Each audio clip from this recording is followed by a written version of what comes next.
दोस्तों, राहु मार्स इन 12th house आज discuss करेंगे। एंड इसमें क्या है कि मार्स एंड राहु जब एक दूसरे से मिलते हैं हॉरोस्कोप में, तो क्लासिक वैदिक एस्ट्रोलॉजी में उसे अंगारक दोष भी कहते हैं एंड अंगारक योग भी है एक तरीके से इसे। तो हमें ये देखना है दोष कहाँ पे है, योग कहाँ पे बनता है। जो जब अंगारक दोष कहते हैं, अंगार का मतलब क्या है, मतलब खाक हो जाना। मार्स एंड राहु दोनों मिलके बिल्कुल उसे काइंड ऑफ बर्न आउट कर देना उस हाउस को ना। बट ये एक पावरफुल योगा है, डेफिनेटली ये बहुत टफ है, चैलेंजेस देता है लाइफ में। और उस चैलेंजेस को आपको किस हिसाब से उसे आप टैकल करते हैं ये मैटर करता है। तो मून स्ट्रांग होना चाहिए टैकल करने के लिए। मून भी वीक है एंड मार्स राहु का कॉम्बिनेशन बना हुआ है, तो डेफिनेटली एक प्रॉब्लमेटिक दोष कह सकते हैं हमेशा। और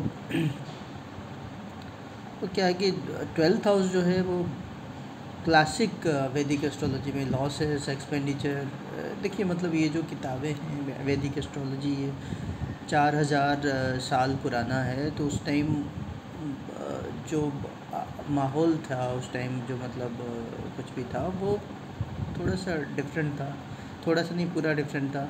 अब क्या है कि टेक्नोलॉजी का ज़माना है एंड काफ़ी कुछ बदल चुका है।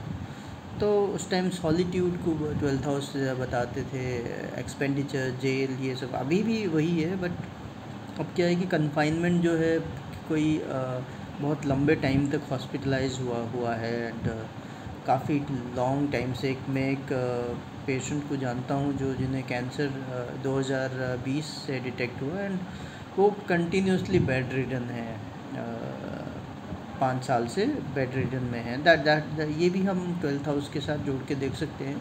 कन्फाइनमेंट है, एक जेल टाइप का ही है। जब आपके घर पे भी हाउस अरेस्ट हो जाते हो, काइंड ऑफ, अगर कहा जाए कि घर से निकल ही नहीं पाते। कोई इंसान बेड रिडन है, 5 साल से बेड में ही पड़ा है एंड थोड़ा सा चलने फिरने का जो है उसके बाद उसमें दम नहीं है कि वो फिर थोड़ा सा भी वॉक करें। तो उनके साथ क्या है कि उनको पहले ब्लड कैंसर डिटेक्ट हुआ, उसके बाद ब्लड कैंसर से वो बढ़ते बढ़ते बाद में पूरी बॉडी में स्प्रेड हो गया कैंसर। और स्प्रेड होने के बाद लाइक लीवर कैंसर हुआ। तो लीवर कैंसर में क्या है कि जैसे उनसे बात किया था तो बता रहे थे 15-16 घंटे का जो नींद लेना पड़ता है, कंटिन्यूसली नींद आती है उसमें। एंड थोड़ा सा भी चलने फिरने से लीवर से ब्लीडिंग होती है। तो फिर डॉक्टर्स का सलाह ये है कि कंटिन्यूसली बेड पे ही लेटा जाए, सब कुछ बेड पे। मतलब ये जेल से भी ख़राब योग कहा जा सकता है ऐसे ना। मतलब एक इंसान 5 साल से बेड में ही पड़ा है एंड बिल्कुल जेल में, तो एटलीस्ट क्या है कि कोई अगर कैदी है प्रिजनर जेल में जाता है तो एटलीस्ट उसको खाना पीना तो मिलता है, ठीक है, हालात बहुत ख़राब रहता है बट बंदा ज़िंदा तो रहता, चल फिर पाता है।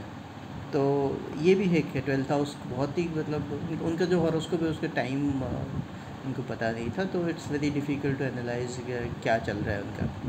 बट मैं एक काइंड ऑफ एग्ज़ाम्पल दे रहा हूँ एंड इस एग्ज़ाम्पल के माध्यम से बता रहा हूँ ये इसको। तो जिसका भी मतलब 12th हाउस में मार्स राहु है, वो कमेंट करके आप बता सकते हैं क्या इनका, अगर आपने उस दशा को फेस किया है तो दशा में क्या क्या प्रॉब्लम्स आपको देखने को मिला और क्या नहीं मिला। बिकॉज़ मैं ये नहीं कहूँगा कि मार्स राहु 12th में है एंड उसका दशा चल रहा है तो बहुत ही ख़राब हो जाएगा, ऐसा कुछ नहीं है।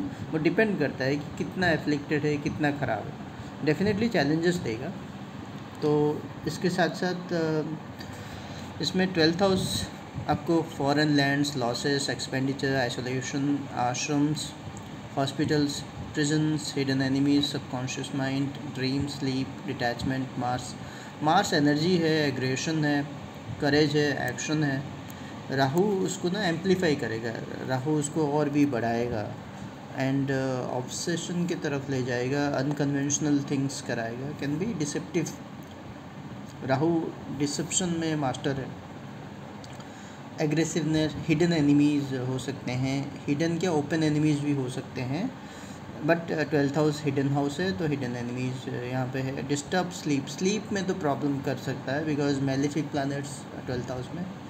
Excessive expenditure and sexual fantasies, hidden desires, taboo kind of fantasies and all that. Health problems ये कर सकता है, अगर ट्रांजिट बहुत ही ख़राब है तो ये हेल्थ प्रॉब्लम्स दे सकता है।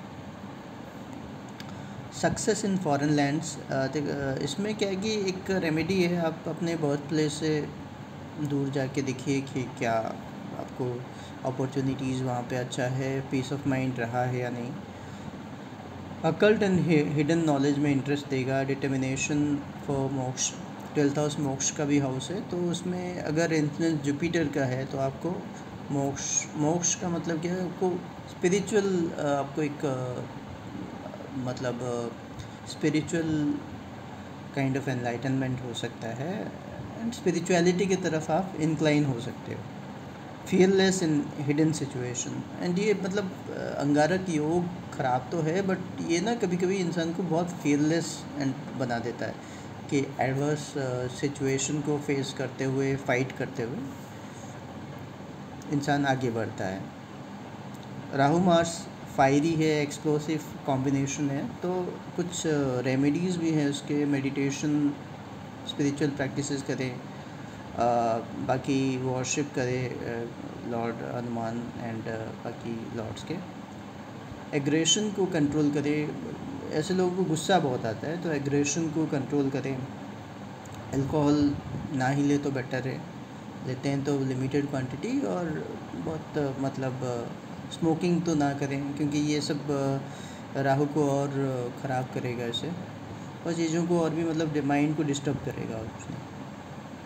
डोनेशन, इसमें डोनेशन का है, हॉस्पिटल्स को डोनेट करें, प्रिजन्स, स्पिरिचुअल प्लेसेस में डोनेशन करें, ये भी अच्छा है।